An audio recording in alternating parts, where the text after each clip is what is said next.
পৰিষ্কাৰ পৰিচ্ছন্নতাটো আমাৰ সকলোৰে ভাল লাগে। হাটবৰখন পৰিষ্কাৰ হৈ থাকিলে আমাৰ মনটো ভাল লাগে, সেইকাৰণে কৰিছোঁ। আপোনাৰ সবে জানেই কলিয়াবৰ বিধানসভা সমষ্টিৰ অন্যতম গাঁও পঞ্চায়ত হাটবৰ গাঁও পঞ্চায়ত, আৰু হাটবৰ গাঁও পঞ্চায়তটো হ'ল কি আমাৰ ৰাষ্ট্ৰীয় ঘাইপথৰ কাষত।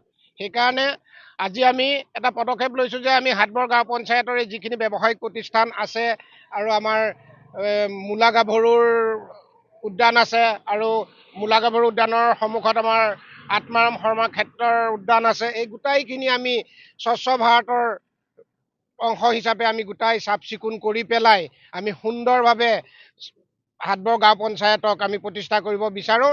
আৰু সেয়েহে আমি সকলোৰে সহযোগ আজি ব্যৱসায় সন্থাৰ পৰা আদি কৰি আমি গোটাইখিনিকে আমি ইয়াত সহযোগ কৰিব মাতিছোঁ। আহিছে আমাৰ গোটাই হাটবৰ গাঁও পঞ্চায়তৰ যিসকল কৰ্মী আছে সকলো আহি পেলাই স্বচ্ছ ভাৰতৰ অংশ হিচাপে আমি গোটাই এই হাটবৰ চেণ্টাৰটো আমি সুন্দৰভাৱে স্বচ্ছতা হিচাপে চাফা কৰিবলৈ আগবাঢ়িছোঁ। ধন্যবাদ। মই ND24ৰ জৰিয়তে মই আমাৰ হাটবৰৰ সকলো দোকানীলৈ মই অনুষ্ঠান প্ৰতিষ্ঠানলৈ মই আহ্বান জনাব বিচাৰোঁ যে তেওঁলোকৰ দোকানৰ সন্মুখত বা অনুষ্ঠান প্ৰতিষ্ঠানৰ সন্মুখত এটিকৈ তেওঁলোকে ডাষ্টবিনৰ ব্যৱস্থা কৰক। সেই ডাষ্টবিন উঠাই নিয়াৰ যি মানে ব্যৱস্থা সেয়া আমি কৰিম। আমি হাটবৰ গাঁও পঞ্চায়তে সেয়া ডাষ্টবিন উঠাই ক'ত কি পেলাব লাগে আমি সেয়া পেলাম।